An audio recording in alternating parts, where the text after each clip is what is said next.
नमस्कार विद्यार्थी मित्रांनो. बृहन्मुंबई महानगरपालिका माध्यमिक शिक्षण विभाग ऑनलाईन शिक्षण विभाग इयत्ता 9वी मराठी माध्यम आपण आज व्याकरण हा भाग घेणार आहोत. व्याकरणामधील समास हा घटक पाहणार आहोत. माझे नाव मल्हारी जाधव, आपले CNO गोसावी सर आणि आपल्या मार्गदर्शिका खाडे मॅडम यांचंही स्वागत. तर आज आपण समास हा घटक पाहणार आहोत. आता समास म्हटलं की आपल्याला एक गोष्ट लक्षात येते की जसं आपण जीवनामध्ये काटकसर करतो तशाच पद्धतीचे भाषेमध्ये सुद्धा काटकसर आहे. बघा, शब्दांची काटकसर करून एकच शब्द किंवा जोड्या तयार करण्याच्या पद्धतीस समास म्हणतात. म्हणजे काटकसर केली तर आपण 2 ते 3 शब्दांचा एकच शब्द तयार करतो. तसे भाषेमध्ये आपण त्याला काय म्हणतो? समास म्हणतो. आता उदाहरणार्थ बघा, 5 वडांचा समूह पण तर त्याला काय म्हटलं जातं? पंचवटी. तर काय झालेलं आहे? त्या 5 वडांचा समूह 3 शब्दांचा एकच शब्द तयार केलेला आहे, पंचवटी. तो काय झालेला आहे? काटकसर आपण केलेली आहे त्याची. बटाटे घालून तयार केलेला वडा, बटाटे वडा, ही सुद्धा काय झालेली आहे? काटकसरच. म्हणजे भाषेमध्ये काय झालेलं आहे? काटकसर झालेले आहे. ह्यालाच आपण समास असं म्हणतो. प्रत्यक्ष समास या शब्दाचा अर्थ बघायचा असेल तर सम अधिक अस या संस्कृत धातूपासून समास हा शब्द आलेला आहे. याचा अर्थ एकत्र जोडणे. म्हणजे 2 ते 3 शब्द असतील तर त्याच्यातून आपण एकच शब्द तयार करू शकतो, त्याला समास असे म्हणतात. म्हणजे हा जो जोड शब्द आहे, तो जोड शब्द तयार करताना परस्पर संबंध असणारे किंवा विभक्ती प्रत्यय असणारे शब्द गाळले जातात. म्हणजेच समास ही एक भाषेतील काटकसर आहे. आता आलं लक्षात तुमच्या की भाषेतील सुद्धा काय आहे? काटकसर आहे. जसं आपण व्यवहारामध्ये पैशाची आपण काटकसर करतो, तशाच पद्धतीचे भाषेमध्ये सुद्धा शब्दांची आपण काटकसर करतो. त्याला आपण समास असे म्हणतो. बघा, समासामध्ये सामासिक शब्द आणि विग्रह हे खूप महत्त्वाचे आहेत. हे जर कळाले तर तुम्हाला सगळे समास कळू शकतील. बघा, सामासिक शब्द म्हणजेच काय? आता उदाहरणार्थ बघा, विटी आणि दांडू हे किती शब्द आहेत? 3 शब्द आहेत. पण त्यातून काय केलेलं आहे? आपण एकच शब्द तयार केला, म्हणजे विटी दांडू. म्हणजे विटी दांडू हा काय झाला? सामासिक शब्द. तसंच बघा, वनातील भोजन 2 शब्द आहेत. त्या 2 शब्दापासून एकच शब्द तयार आपण केला, वनभोजन. म्हणजे तो काय झाला? वनभोजन हा सामासिक शब्द. म्हणजे तुमच्या लक्षात आलं असेल की विग्रह म्हणजेच काय आणि सामासिक शब्द म्हणजे काय. आता विग्रह म्हणजे काय? की विटी दांडू हा काय झाला? सामासिक शब्द. म्हणजे बघा, मी खाली सुद्धा घेतलेला आहे तेच. विटी दांडू, विटी आणि दांडू, ह्या विटी आणि दांडू हा काय झाला? विग्रह झाला. कशाचा झाला? विटी दांडू या सामासिक शब्दाचा तो विटी आणि दांडू हा विग्रह झाला. वनभोजन, त्या सामासिक शब्दाचा वनातील भोजन हा काय झालेला आहे? विग्रह झालेला आहे. म्हणजे तुमच्या आता लक्षात आलं असेल की सामासिक शब्द म्हणजेच काय? एकच शब्द आणि त्याचा काय करायचा असतो? विग्रह करायचा असतो. म्हणजे एका शब्दातून 1 ते 2 किंवा 3 शब्द तयार होतात, त्याला विग्रह म्हणायचा. आणि सामासिक शब्दांच्या विग्रहाचा एक जोड शब्द तयार होतो, त्याला सामासिक शब्द असे म्हणतात. तर आता आपल्याला बघायचे आहे ते समासाचे प्रकार. आता समासाचे प्रकार बघत असताना समासात काय आहे? म्हणजे समासात 2 शब्द किंवा 2 पदे एकत्र येतात. त्या 2 शब्दापैकी कोणत्या पदाला वाक्यात अधिक महत्त्व, म्हणजेच कोणत्या पदाबद्दल आपणाला प्रामुख्याने बोलायचे असते, त्यावरून समासाचे प्रकार ठरवण्यात आले आहेत. बघा पुन्हा एकदा, की समासामध्ये कोणतं पद महत्त्वाचं आहे आणि त्या कोणत्या पदाला त्या वाक्यामध्ये महत्त्वाचं स्थान आहे, त्यावरून आपण समासाचे प्रकार ठरवत असतो. म्हणजे बघा, की समजा एखादं उदाहरण घेतलं की समजा महादेव. आता हा महादेव, त्यातील कोणते पद महत्त्वाचे आहे? पहिले आहे, दुसरे आहे, का दोन्ही पद महत्वाचे नाहीत, का दोन्ही पद महत्वाचे आहेत, याच्यावरून आपण काय करत असतो, त्या समासाचे प्रकार ठरवत असतो. आता ह्या समासाचे प्रकार 4 आहेत मुख्य. महत्वाचे 4 प्रकार आहेत. पहिला आहे अव्ययीभाव समास, दुसरा आहे तत्पुरुष समास, तिसरा आहे द्वंद्व समास, चौथा आहे बहुव्रीही समास. बघा, तुम्हाला हा तक्ता तयार केलेला आहे की समासाचे 4 प्रकार. आता ह्या अव्ययीभाव समासाचे प्रकार पडत नाहीत, पण त्याच्या कालानुसार पडत असतात, पण ते दाखवलेले नाहीत. म्हणजे त्याचा अर्थ या ठिकाणी घ्यायचा नाही की त्याचे प्रकार पडत नाहीत, पण काल, स्थळ आणि रीतिवाचक असे त्याचे प्रकार आहेत. तत्पुरुष समासाचे 7 प्रकार आहेत, द्वंद्व समासाचे 3 प्रकार आहेत, बहुव्रीही समासाचे 4 मुख्य प्रकार आहेत. आता हे प्रकार बघत असताना आपण अव्ययीभाव समास बघत असताना तुमच्या लक्षात येईल, नंतर ज्या वेळेस उदाहरणं आपण घेऊ त्यावेळेस लक्षात येईल की ह्यामध्ये कोणतं पद महत्वाचं आहे. तर अव्ययीभाव समासामध्ये बघा, प्रथम पद प्रधान म्हणजे पहिले पद महत्वाचं असतं. 4 प्रकार आपण बघितले, त्यामध्ये अव्ययीभाव समासाला काय कोणतं महत्व आहे, पहिले पद महत्वाचं असतं. तत्पुरुष समासामध्ये द्वितीय पद प्रधान म्हटलेलं आहे, म्हणजे दुसरे पद महत्वाचे आहे. द्वंद्व समासामध्ये दोन्ही पद महत्वाचे असतात. तर बहुव्रीही समासामध्ये दोन्ही पदे महत्वाची नसतात, तर तिसऱ्याच पदाचा बोध होतो. हे आपल्याला 4ही प्रकार बघत असताना ह्या व्याख्या लक्षात ठेवा की थोडासा एवढाच तक्ता लक्षात ठेवला तर तुम्हाला सगळे समास समजतील. अव्ययीभाव समास म्हणजे पहिले पद महत्वाचे, तत्पुरुष समास म्हणजे दुसरे पद महत्वाचे, द्वंद्व समासमध्ये दोन्ही पद महत्वाची आणि बहुव्रीही समासामध्ये दोन्ही पद महत्वाची नसतात. तर आपल्याला बघायचं आहे पहिल्यापासून की अव्ययीभाव समास. आतापर्यंत आपण समास म्हणजे काय, समासाचे प्रकार आणि ते कशावरून ठरवले जातात प्रकार ते बघितलं. आणि आता प्रत्यक्ष आपण पहिला प्रकार बघतोय तो अव्ययीभाव समास. आता अव्ययीभाव समास म्हणजेच काय, त्या आपण चार्टमध्ये बघितलंच की पहिले पद महत्वाचे, प्रथम पद महत्वाचे, म्हणून पहिले पद बहुधा अव्यय असून ते महत्वाचे असते व या सामासिक शब्दाचा वापर क्रियाविशेषणासारखा केलेला असतो, तेव्हा अव्ययीभाव समास होतो. बघा, लक्षात येतंय का, पहिले पद महत्वाचे. आता उदाहरणार्थ बघा, आजन्म, जन्मापासून, कोणतं पद महत्वाचं आहे, पहिलं पद.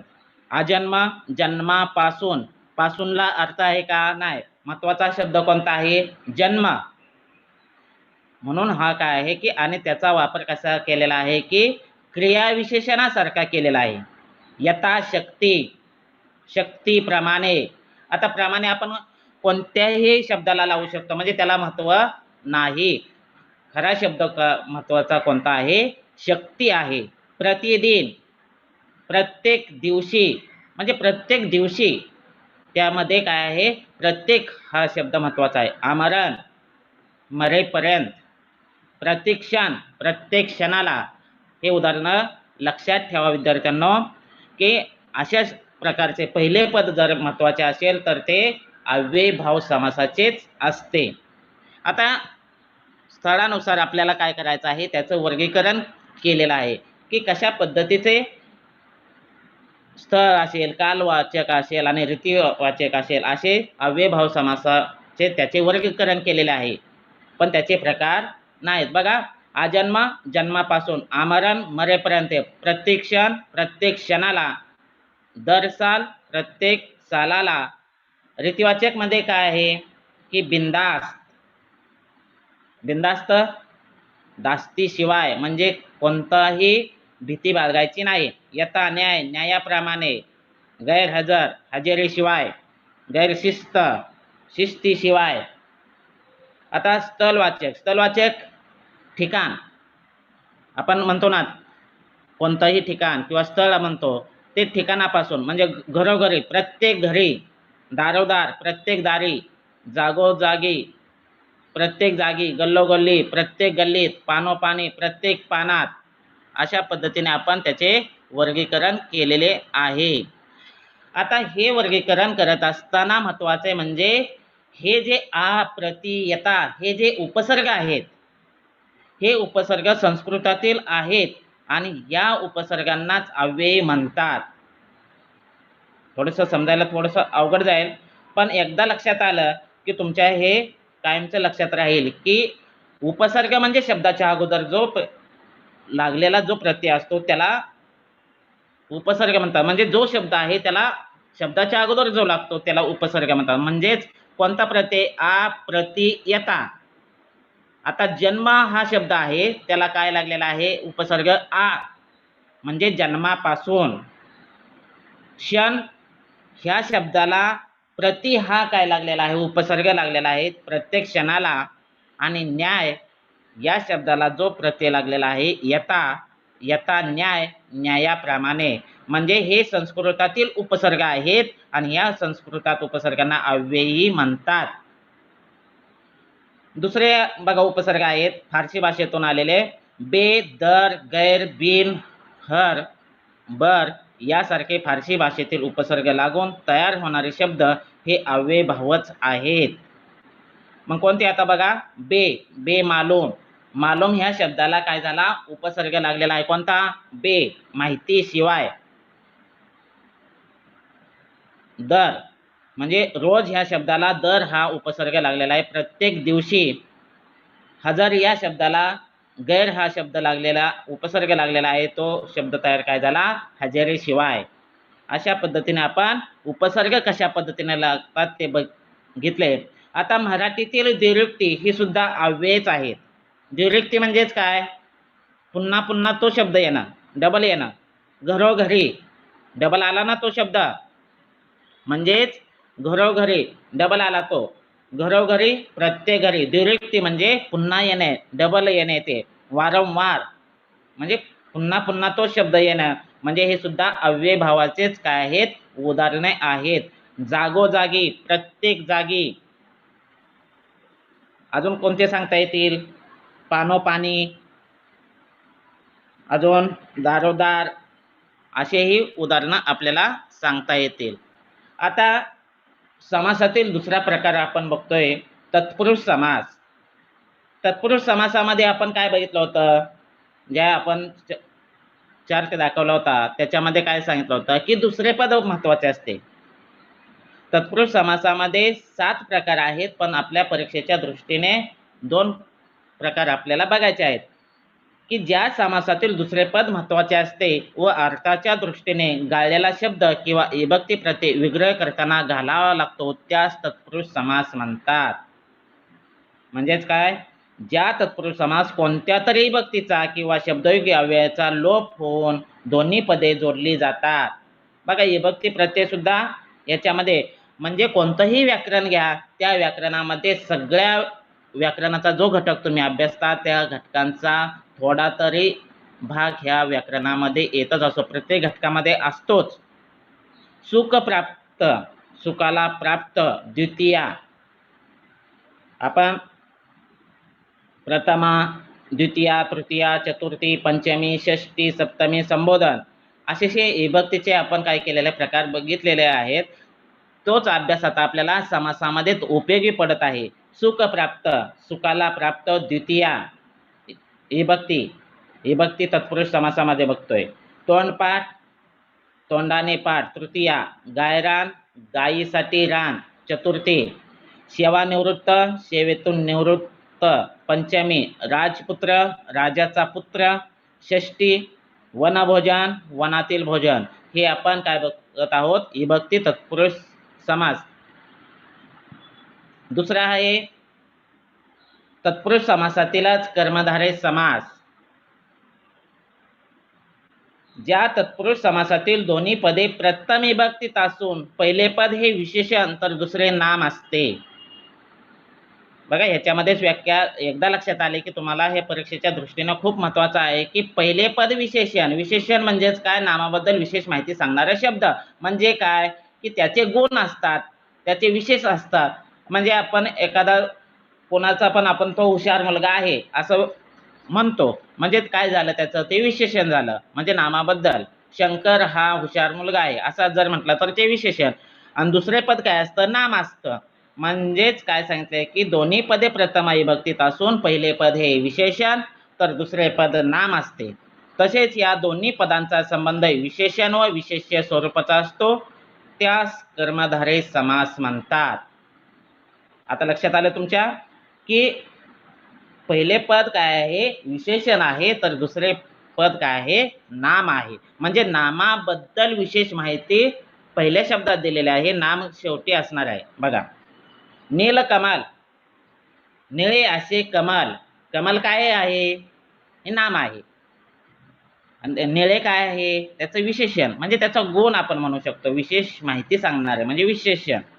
म्हणून कर्मधारय समास ओळखताना खूप सोपा आहे की पहिले पद काय असणार आहे, विशेषण, तर दुसरे काय आहे, नाम असणार आहे.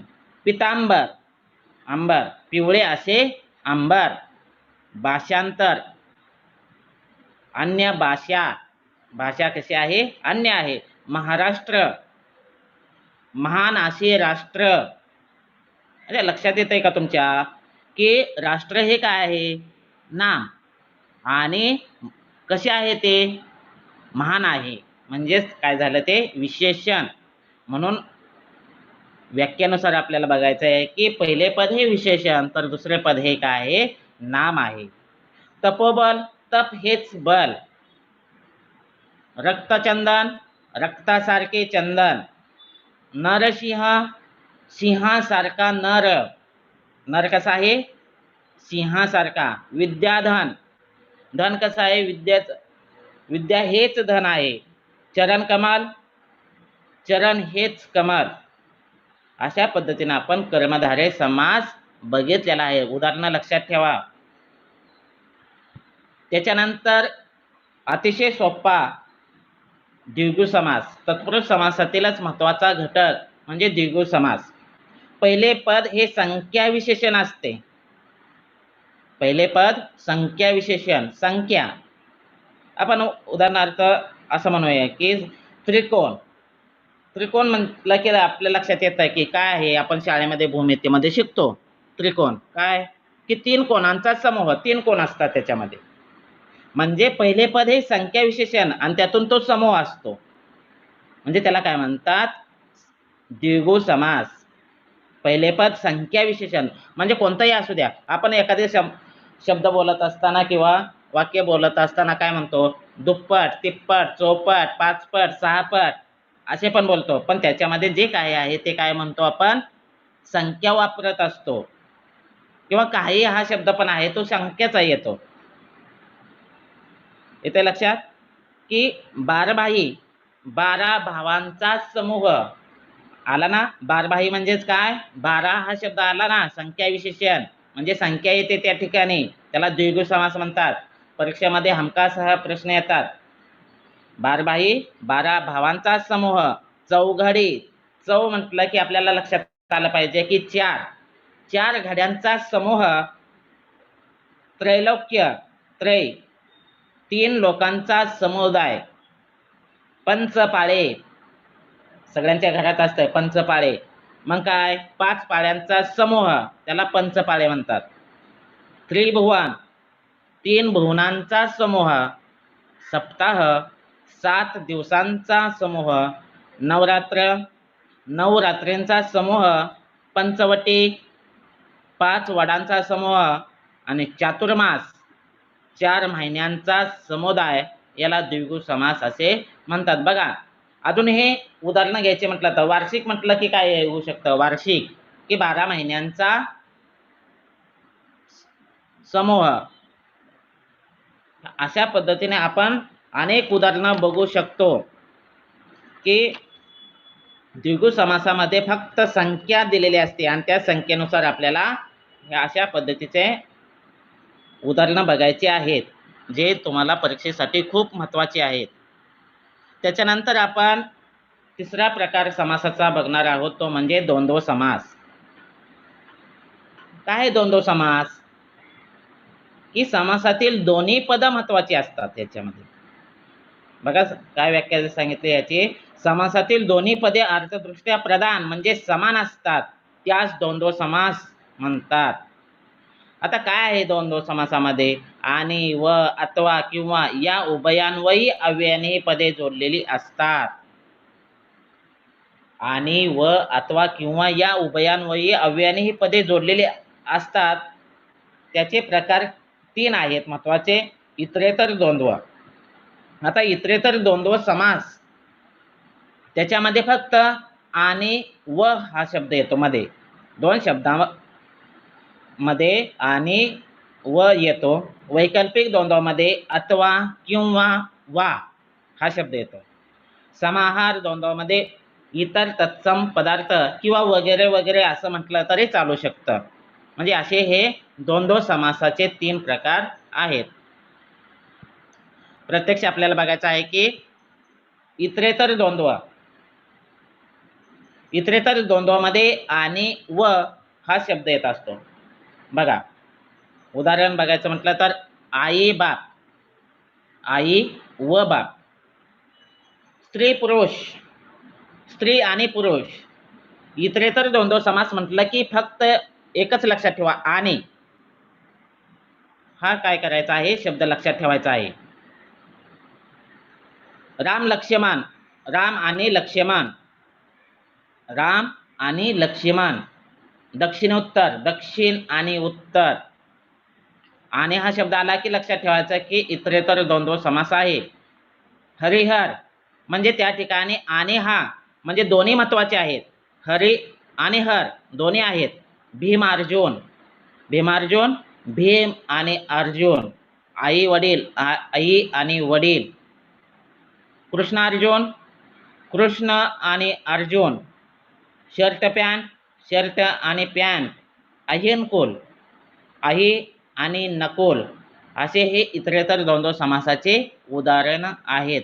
म्हणजे तुम्हाला फक्त लक्षात ठेवायचं की द्वंद्व समासामध्ये 3 प्रकार आहेत. त्यातील इतरेतर द्वंद्वामध्ये फक्त आणि हा शब्द जरी लक्षात ठेवला, व क्वचित येतो, पण आणि हा भरपूर वेळा येतो. म्हणून इतरेतर द्वंद्व समासामध्ये फक्त आणि हा शब्द लक्षात ठेवायचा. म्हणजे दोन्ही पद महत्वाचे आहेत. राम आणि श्याम असं म्हणू शकतो आपण. म्हणजे हे पण आहे ते पण आहे, म्हणजे आणि हा शब्द त्या ठिकाणी वापरलेला आहे. आता दुसरा प्रकार आहे द्वंद्व समासाचा वैकल्पिक द्वंद्व. म्हणजे वैकल्पिक द्वंद्व म्हणजे त्याला और आपण इंग्रजीमध्ये म्हणू शकतो, किंवा, वा, अथवा हे शब्द त्यासाठी आहेत.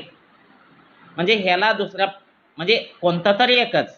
किंवा म्हटलं की काय म्हणतो आपण, हे किंवा ते, हे नाही तर ते. 15-16.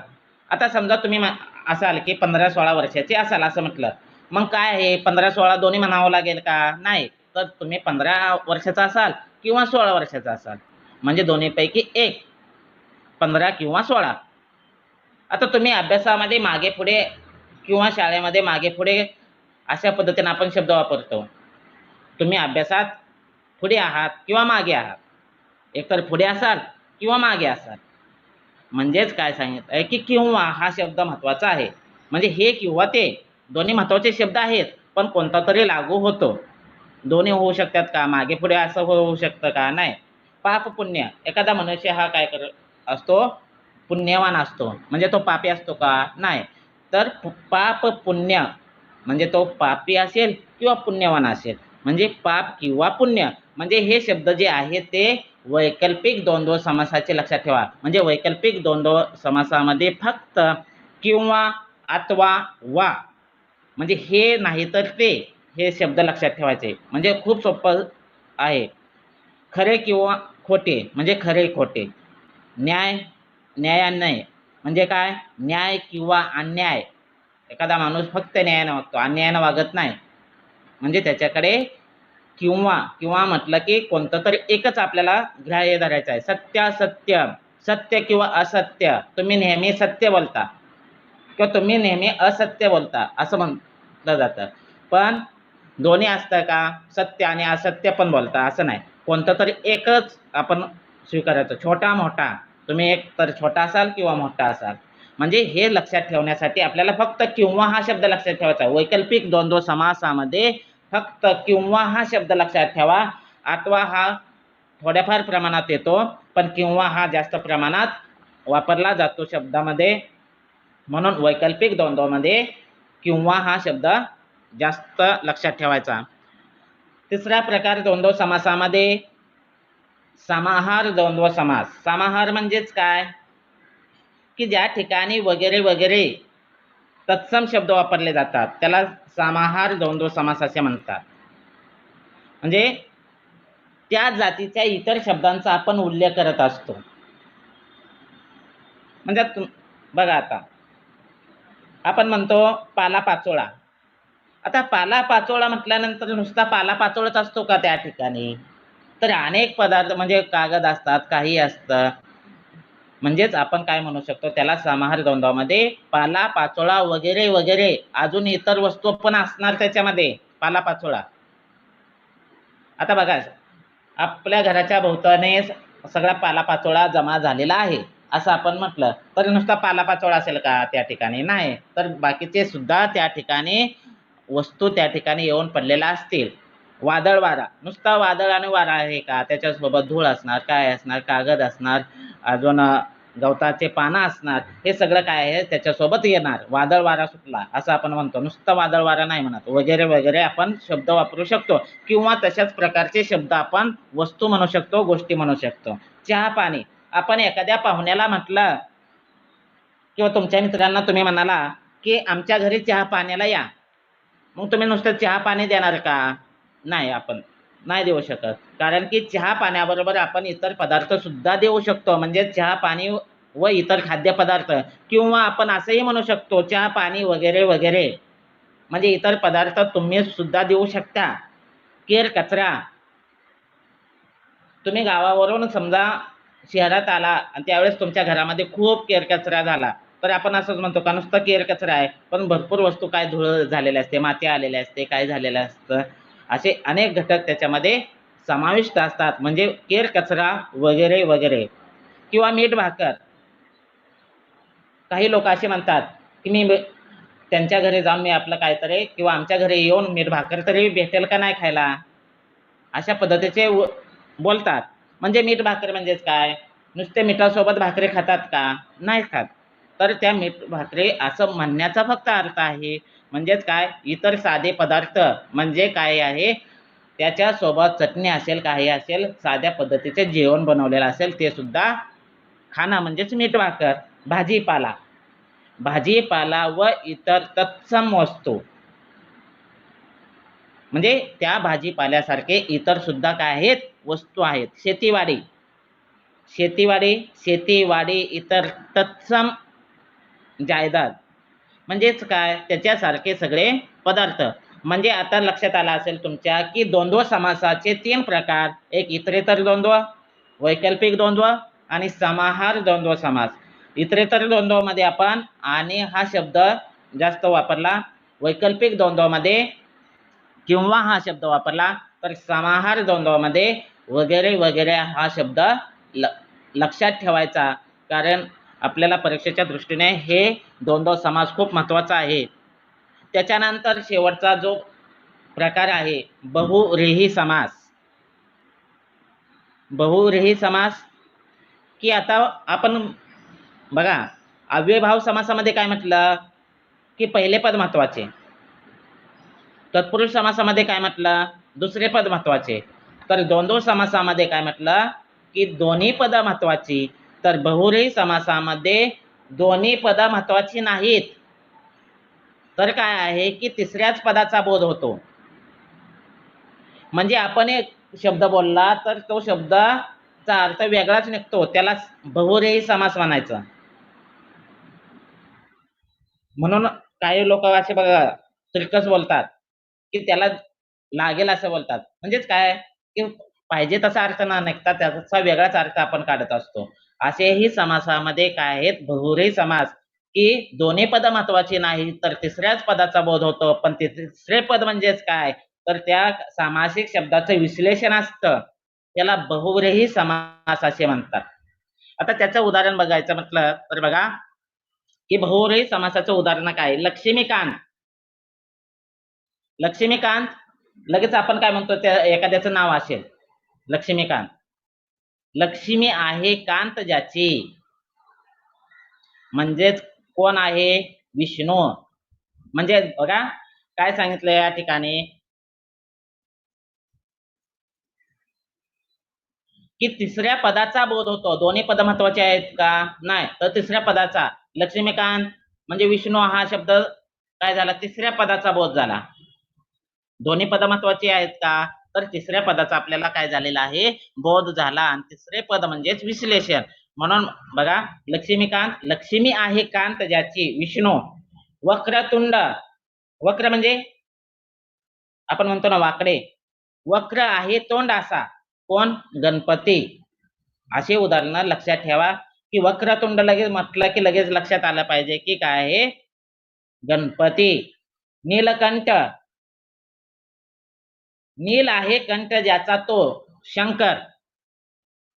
म्हणजे ज्याचा कंठ, कंठ म्हणजे गळा. म्हणजे काय आहे की नीलकंठ, नील आहे कंठ ज्याचा तो, शंकर. लंबोदर, लंब आहे उदर ज्याचे असा तो, म्हणजे ज्याचे पोट लंब म्हणजे मोठं आहे, तो म्हणजे गणपती. भक्त प्रिय, भक्त आहे ज्याला तो, म्हणजे कोण असतो तो? म्हणजे ज्याला भक्त प्रिय असतात, तो म्हणजे कोण? देव. निर्बुद्ध, ज्याला बुद्धी नाही असा तो. आपण एखाद्या मुलाला किंवा कोणत्याही माणसाला म्हणतो काय तो निर्बुद्ध आहे का? म्हणजे त्याला बुद्धीच नाही अशा पद्धतीचं वागतो, म्हणजे तो निर्बुद्ध. अनियमित, नियमित नाही असे ते. म्हणजे तुम्ही नियमित काय असता? ऑनलाईनच्या तासाला हजर राहता. अनियमित आहे का? नाही. अनियमित म्हणजे कधीतरी येणारे, नियमित म्हणजे दररोज येणारे. निरस, कारण की तुम्हाला ह्याच्यामध्ये काय आहे? शिकण्यामध्ये रस आहे. आणि ज्यांना रसच नाही ते काय असतात? निरस असतात. अशा पद्धतीने आपण समास म्हणजे काय? समासाचे प्रकार, सामासिक शब्द, विग्रह आणि समासाचे प्रकारामध्ये अव्ययभाव समास, तत्पुरुष समास, द्वंद्व समास आणि शेवटचा बहुव्रीही समास हे बघितलेले आहेत. आता हे लक्षात ठेवत असताना फक्त तुम्हाला एक लक्षात घ्यायचं आहे की अव्ययभाव समास हा अव्ययभाव समासामध्ये पहिले पद महत्वाचे असते, तत्पुरुष समासामध्ये दुसरे पद महत्वाचे असते, द्वंद्व समासामध्ये दोन्ही पद महत्वाचे असतात आणि बहुव्रीही समासामध्ये दोन्ही पद महत्वाची नसून तिसऱ्याच पदाचा बोध होतोय, हे लक्षात घ्या. म्हणजे तुम्हाला आता हे समास समजला असं मी समजतो आणि परीक्षेसाठी खूप महत्वाचा घटक आहे. 10वी आणि 9वी साठी पण आहे. 10वीला 2 मार्काला हा समास असा आहे आणि म्हणून आता तुम्हाला हा समास समजलेला आहे.